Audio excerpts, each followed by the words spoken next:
Welcome, everybody, to the Security Guy and the CIA Spy Show podcast, where we are keeping you on top of what is new and ahead of what is next at all times on all things security, tech, and digital literacy. Knowing that when good people like you want to make sure that their money, their family, and their business is safe and secure from attackers, hackers, and thieves, or you just want to make sure your tech is running smoothly, my name is Robert Siciliano. I am the Security Guy, and along with my co-host, Peter Warmka, who is a real and retired United States CIA spy, we will give you every single tool, tip, tactic, and skill that you need to fight the bad guy and keep your physical and digital life secure, worry less, and even make you happier. This podcast will help you breathe easier with less stress and a greater sense of well-being. So let's get at it. And good day, and welcome to the Security Guy and CIA Spy Pod broadcast. I am Robert Siciliano, and this is Peter Warmka. Robert, how are you today? Hey, buddy. I'm doing good. It has been way too long since we've been live. We've been both busy on the road, and it's just like we need to get. Yeah, that's why we wanted to do this, even though it's a little bit earlier than normal. We definitely wanted to do this today. And you've been where? Oh, where? I mean, if I gotta look at my calendar to see where I was. Well, I just came back from Turkey. I was in Turkey for almost 2 weeks, mostly pleasure, but there's a little bit of business as well. And really, if you haven't been to Turkey, it's a fascinating place, especially if you're into history, right? Classical history. It's just amazing. I mean, here we talk about things being 100 or 200 years old as being old.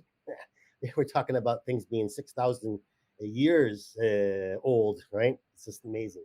Yeah, my dad's been, and he has said equally, it is that good. That's awesome, man.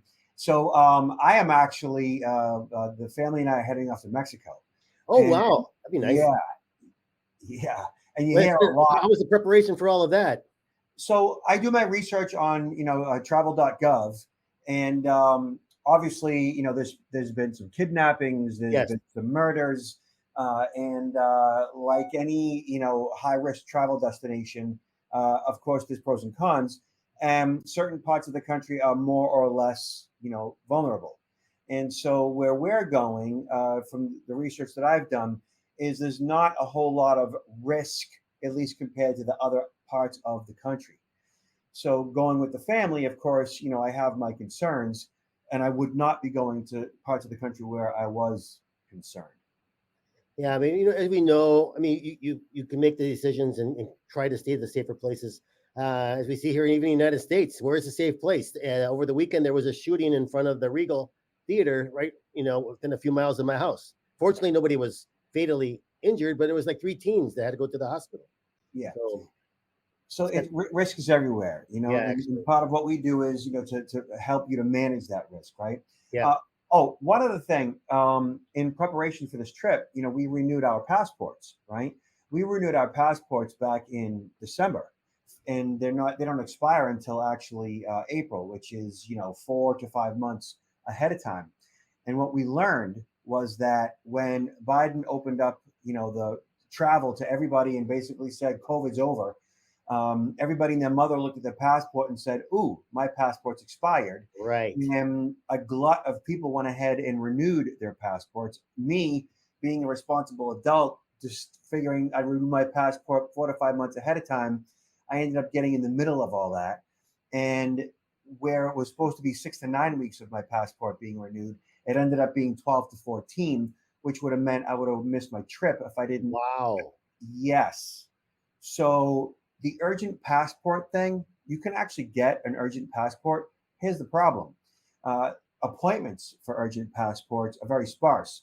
When I was looking, there were appointments available in Seattle, Hawaii, and Puerto Rico. And you have to physically go there? Yes. So I would call every day at 8 a.m. up till 10 p.m. And basically you call every 15 minutes. And if in fact you get through to a human being, they transfer you to another person. And then from there, you end up waiting on hold for up to 3 hours. And once you get in touch with somebody, if there's ever actually anybody on the phone, if you don't get disconnected, usually there's no appointments available. And you just keep making those calls until somebody cancels an appointment. And I ended up finding an appointment in Vermont, which is almost 5 hours up from where I live. So my wife and I rented a hotel room, went 5 hours up, and they call that hitting the urgent passport lottery, because most people don't actually get there. And it's probably a lot more expensive too, right? It ended up costing like an extra 120 plus a few other fees, plus driving, plus hotel. It's a whole thing. I would suggest to anybody, if you don't have any travel planned anytime soon, that you try to get your passport renewed 6 months ahead of time. If for Mexico, it used to be you could go with your birth certificate, and that would be enough. Used to be. That's not the case now. You can't go anywhere with just a birth certificate these days. Keeping in mind that there are also 14,000 variations of the birth certificate, which are easily forgeable, which is one of the reasons why. Yeah, absolutely. Yeah. So, Peter, we got lots of stuff to talk about today. Okay. It is just as messy out there today as it's ever been. First and foremost, we're going to hit everybody up regarding the LastPass breach. The LastPass breach, essentially here, Gizmodo talks about top LastPass engineers' home PC got pawned by a hacker's keylogger. The embattled password manager has revealed yet more security troubles that resulted from a data breach last summer. So for months, the company had been periodically providing updates about a nasty data breach that occurred last August. At the time, LastPass revealed that a cyber criminal had managed to worm their way into the company's development environment and steal some source code, but claimed there was no evidence that any user data had been compromised as a result. Then in December, the company made an update revealing that, certain user information had been compromised, but couldn't share what exactly had been impacted. Several weeks later, it did reveal that what had been impacted users' vault data, which under the right circumstances could lead to account compromise. Now, my understanding regarding the vault data is that it was still encrypted. So passwords of the user would still need to be compromised, is my understanding. So my understanding is that to this date, no actual user data in its raw form has been compromised. But it's still kind of scary when you see this has at least the second time, maybe more we're not aware of, but the second time that one of these major password managers has been, hacked into. So I think a lot of people are beginning to say, well, maybe I need to shift over to another provider. I don't know. Yeah, so there is 1Password, there is Bitwarden, there is RoboForm. There's a few others out there. Yeah. I'm going to have to seriously look at an alternative because I use LastPass. So if you do a quick search for password manager, right, you'll see a sponsored ad for Dashlane. You see more ads for cybernews.com. And then you scroll down and you see, CNET has the best password managers for 2023, and PC Magazine has the best password managers for 2023. I usually refer people to that article right there. Right. And it goes over Dashlane, Keeper, Zoho, Bitwarden, 1Password, and so on. And you can check the price, features and benefits, and so forth. That's a really good research tool to find out what your options are. But Robert and I highly recommend that you use a password manager. They're very, very, very important. There's really no other way to manage all the various passwords that you need in order to not have the same password across multiple accounts other than using a password manager. And some of them offer a free version and some offer, a premium version as well that you would pay for. But I usually download or recommend that people download the free version, play with it, see if you like it, and then buy it, because you're not going to get the functionality out of the free version that you really need. And it's not a lot of money. It's really, pennies on the dollar. I spend $20 a year for a license, and that gets me access to a password manager on 18 different devices that I possess, including those for the family. And that's one master password. It often includes a biometric or second factor. And if anything happens to me, my entire family has access to my password, which I'm perfectly okay with. Yeah. All right, so Reuters talks about U.S. House panel to vote next month on possible TikTok ban. So I've been asked to comment on this a number of different times in the media as to what this is all about and how it impacts everyday users and how it impacts, of course, our critical infrastructures. So right here, McCall, who is the Republican House of Foreign Affairs Committee, said that the concern is that the app gives Chinese government backdoor access to our phones. Correct me if I'm wrong, but the government has already banned U.S. government employees from using any devices that have been issued to them by the government, correct? So I believe it has taken place on the Fed level. I'm not exactly sure, but I believe it has. Mm-hmm. And then it's up to the states and individual municipalities to require that ban locally and regionally, right? This is going to be very, very hard, I think, to ban it across the table for all, all citizens, Americans. I mean, you have a lot better understanding of the VPNs than I do, but it seems to me that you could potentially, if it becomes banned in the United States, is it possible to use a VPN to gain access to it? So the short answer is yes. Depending on the VPN, depending on how or how that VPN works, the way a VPN essentially works is you can, or it should work, is you can choose the actual IP address of where you want to say your device is currently in the world. Mm-hmm. So if it's banned in the US, then you would set your VPN, say, to South America, Brazil, or Right. to China for that matter. And Right. then if TikTok was banned in the US and you set your VPN for Brazil and it's not banned in Brazil, then you'd be able to access TikTok. Yeah. So, right. So to understand basically how this works, Peter, and I know you know this, is that like if you look at companies like Huawei, right? Huawei provides like the grid for 5G and other mobile hardware and software, right? Huawei is like Haweii, Huawei. Mm-hmm. I think that's how you pronounce it. And that's essentially a technology that's, I think, banned in the US as well, right? Yes. And this is a Chinese-owned technology. And the reason for the ban regarding this particular technology and its hardware and software is that it's believed that the Chinese have a backdoor access into the hardware, which would mean that they'd have a backdoor access into all the devices that are on that network or on that using that hardware or using that software. Okay. Mm-hmm. And TikTok is a Chinese company. It's a privately owned company, but it's believed that Chinese have backdoor access into that software, into their servers, which would give the Chinese backdoor access into the hardware, mobile phones, software of US government employees or really any citizen. Wouldn't surprise me at all. And it's hard, really hard to detect if there is in fact backdoor access via hardware. Like it has not conclusively been proven that either Huawei or TikTok, which is owned by a company called ByteDance, does actually provide Chinese government officials backdoor access. To my understanding, it hasn't been proven. However, what they're thinking is, better be safe than sorry. Do we really need this? And is it worth the risk? Right. So this is something they're going to try to push through next month. I think it's going to be difficult, very difficult for it to pass. Yeah.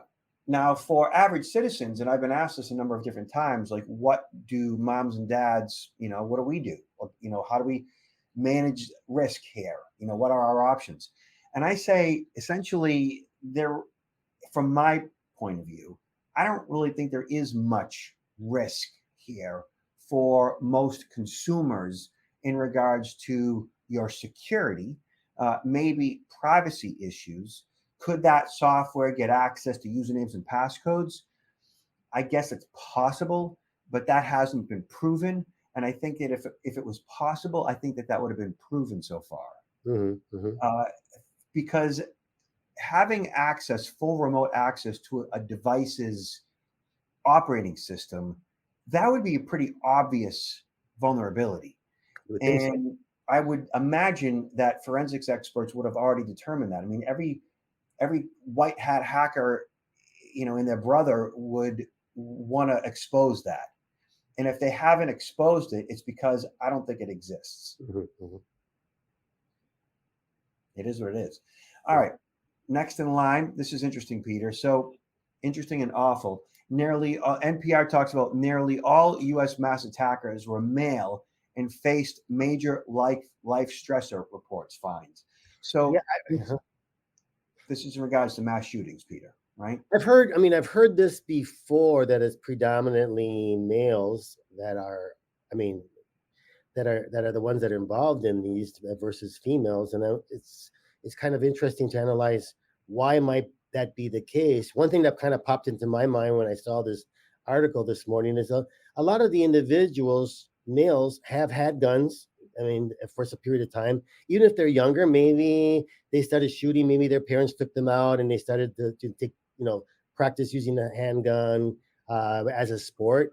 When maybe a lot of the females or young ladies maybe don't do that compared to a young man. So is that we all have stressors, and maybe we all kind of like want to reach out and explode and do something, but maybe part of the issue is that these males have that gun readily available versus some of the females that maybe would I don't know, do the same action. They don't necessarily have that weapon. I don't know. I would imagine that that's part of it. I think that what it boils down to, from 30 years of studying the human condition and recognizing risk and understanding that we know that human beings by our nature are predators, right? Humans are predators. Humans kill, right? So that chicken you eat, that's a killed chicken and killed by a human. Humans kill. And the only thing that separates human beings from other predators is empathy and sympathy, right? Guilt and remorse. Whereas when you think of a lion or a wolf, they don't possess empathy, sympathy, guilt, or remorse. Mhm. And so they kill indiscriminately. Whereas, humans, we have a choice, or we understand choice, and we understand that choice based on, need and want, and also empathy and sympathy. Human beings don't kill most of us because we see that as being wrong, or at least killing other humans. Whereas when you have disaffected, 18 to 22-year-olds that haven't fully evolved to understand and embrace empathy and sympathy, they might have come out of their mama bad to begin with a lack of those characteristics, and they might be considered, antisocial personalities, sociopath, psychopath, hardcore narcissist, and so on. And I think that contributes to their, I guess, acting out, believing that a mass shooting will solve their problems. What's kind of interesting though, a lot of these cases, they're already going out knowing that they're going to commit suicide. So why wouldn't they just commit suicide and not take down everybody else in the process? Yeah, I don't know what's the reasoning behind that. I think it's from experience, seeing what others have done and going out in a blaze of glory, and they look at that as being attractive, right? Could be. So Yeah. U.S. Secret Service released a first of its kind report, analyzes 173 mass shootings that took place between 16 and 2020. Basically, 73% involved the use of one or more firearm. Nearly a quarter of the attacks involving firearms, at least one of the firearms was acquired illegally by the attacker. Demographics, 96% were male, 57% were white, 34% were black. 64% had a prior criminal history, not including minor traffic violation. 41% of the attackers were found to have a history of domestic violence. Online presence, the majority of the attackers had identified presence online. Nearly one quarter are found to have conveyed concerning communication, such as threats and posts about suicide. Stressors, nearly all of the attackers experienced at least one significant stressor within the past 5 years. Listen, I've had a significant stressor in the past 5 years. Like you said, like everybody, right? Like everybody has stressors. Family illness, family death, a neighbor who sucks.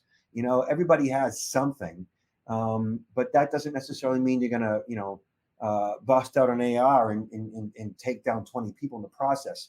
I think it boils down to, a person's emotional development and whether or not, they have the perspective necessary to get through those stressors in such a way where they're not going to act out and look at killing other people as part of solving their problem. Yeah, we really lack a lot of communication. I mean, a lot of these people, I mean, some of them are not communicating, so maybe some people are not aware what they're going through. People tend to just communicate by looking at their telephone and not communicating with people around them. Others do communicate, or at least leave some signals, and people are not picking up on them, or they don't realize the importance of what they may have to do if they become suspicious of somebody. You just can't ignore. You just can't turn your head and ignore the problem. Never again, right? Mhm. Concerning behaviors and mental health symptoms among the attackers, the report says 180 attackers that examined the report, 58% experienced mental health symptoms prior to or at the time of their attack, some of which included depression, suicidal thoughts, psychotic symptoms such as paranoia and delusions. It's that, suicidal thoughts, psychotic symptoms, and paranoia of the 58%, that's obviously the most alarming and concerning. I've seen studies that show as many as 50% of all people suffer some form of mental health issues, right? I believe it. Yeah, I believe it. Yeah. And, so, that statistic is not unusual to me. But I think it's, that hardcore psychotic symptoms such as paranoia that leads to significant fear and uncertainty and thinking that people are out to get you. And when you are kind of backed in the corner in that regard, feeling fear and uncertainty in that way, like people are out to get you, then acting out violently makes sense. Yeah. Although obviously being wrong. Mental illness is not a barometer for dangerousness, and it is not a correlation for mass attacks, it says. The vast majority of individuals with mental illnesses in this country will never be violent, which is like pretty much what I just said. Right. In fact, often they are victims of violence themselves. So I guess it's for all of us who see somebody acting out aggressively, acting out in a paranoid way, and then on top of it all, somebody who has access to firearms or mentions that they're going to use firearms to do something, that's really where people need to drop a dime. Mm-hmm, mm-hmm. True. Peter, check this out. Dark Reading talks about how $6 can buy hacked social media and streaming accounts from the dark web. And this is incredible. This is really, really interesting stuff. Yeah. The report unearthed a flourishing marketplace on the dark web for hacked entertainment services. You could buy LinkedIn access for $45, Facebook for $14, Instagram for $12, Discord for $12, Snapchat for $12, TikTok for $6. You can find the full research at whizcase.com. Most of these are obtained from social engineering or phishing campaigns after hackers have compromised users' email addresses used at registration. I found that I was kind of curious when I saw that LinkedIn was like on the top of the list, like $45. Is that like someone actually taking over someone else's account, impersonating them, and using that account for various things? That's logging in and getting full access. Yeah. Because their credentials, their username, which is an email address, and their passcode has either been phished or it's been exposed in another data breach. So then with that account, they have a lot of people that they can phish from that new account, that people are already trusting that individual because they believe that individual is, actually in contact with them when it's actually the fraudster that's taken over the account and now is beginning to spearfish a lot of people, I suppose. Yeah. So with LinkedIn, I think the reason why it's $45, why it's a high value target, right, or high value access, is that being that it is a business related platform, connecting as a known individual, right? Like either you or me or somebody else who has hundreds to thousands of contacts, that might give access to company systems. Right. Mm-hmm. And you talk a lot about this, Peter.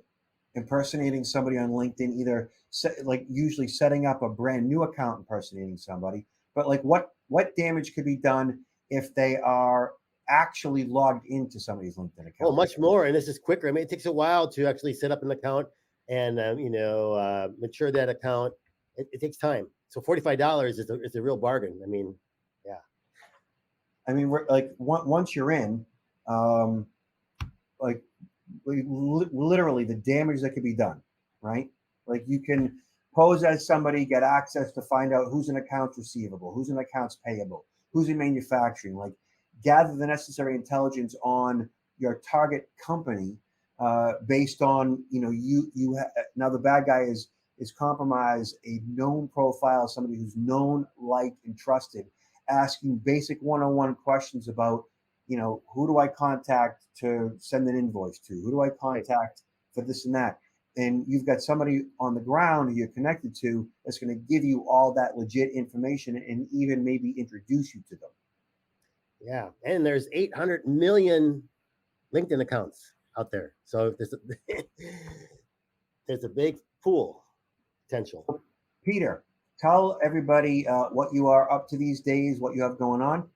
Well, right now, I mean, I came back from Turkey and I'm up in the Washington area delivering a training program, and I'll be going back home short order, doing a lot of writing. I'll be coming out with a couple of books later this year. I got conferences coming up that I'm going to be speaking at, keynote speeches. I see you highlighting my book. Yeah, book's doing very, very well. And anybody interested in the arts of human hacking or social engineering, this book is a very easy read and provides a lot of insight. And it's available on Amazon in soft copy, in paperback and Kindle version, as well as audio. Awesome. What about you, Robert? And you can check out my team at protectnowllc.com. For those of you who want to check to see if your email has been compromised, you can go to our email checker, click on that, type your email address in here. You can search 12 billion compromised records to find out if your email was part of any particular data breach. And then from there, go to each of those accounts to tighten things up and change up your passcodes. Awesome. I'm going to check that out, Robert, actually. Yeah. So, Peter, last words. Well, I know you're having a trip coming up, safe travels, and it'll be interesting to hear your observations after you return. Thank you, buddy. Take care. Everybody be nice to each other out there. Yeah. Until next time.